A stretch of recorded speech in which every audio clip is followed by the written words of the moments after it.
Part 4. Israel's first king to captivity in Babylon. Saul became Israel's first king, but Jehovah rejected him, and David was chosen to be king in his place. We find out many things about David. As a youth, he fought the giant Goliath. Later, he fled from jealous King Saul.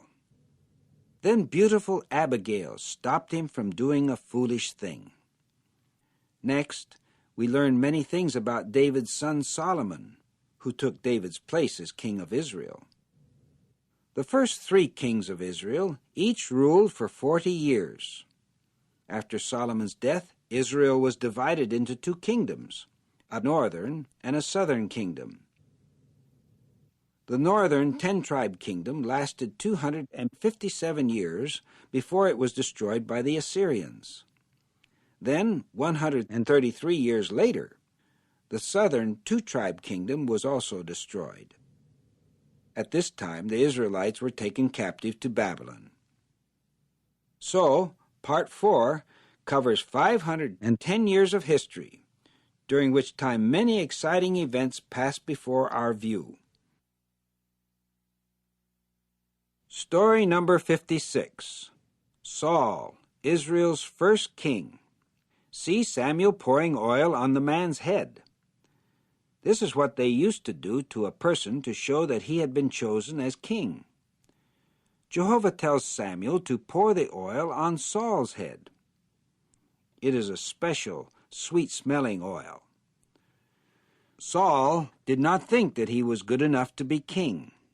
"I belong to the tribe of Benjamin, the smallest one in Israel," he tells Samuel. "Why do you say that I will be king?" Jehovah likes Saul because he does not pretend to be big and important. That is why he chooses him to be king. But Saul is not poor or a small man. He comes from a rich family, and he is a very handsome, tall man. He is about a foot taller than anyone else in Israel. Saul is also a very fast runner, and he is a very strong man. The people are glad that Jehovah has chosen Saul to be king. They all begin to shout, "Long live the king!" The enemies of Israel are as strong as ever. They are still causing a lot of trouble for the Israelites. Soon after Saul is made king, the Ammonites come up to fight against them. But Saul gathers a big army, and he wins the victory over the Ammonites. This makes the people happy that Saul is king. As the years go by, Saul leads the Israelites to many victories over their enemies. Saul also has a brave son named Jonathan, and Jonathan helps Israel to win many battles. The Philistines are still the Israelites' worst enemy.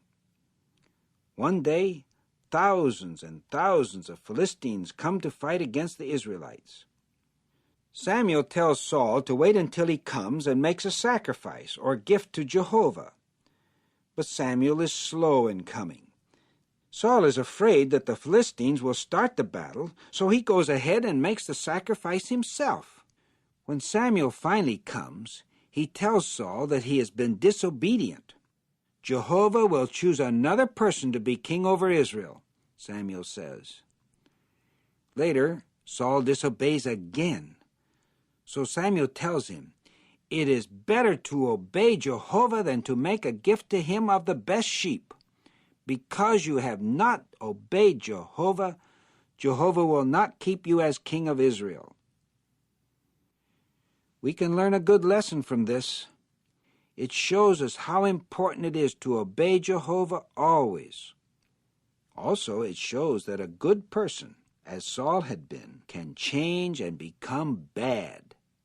We never want to become bad, do we?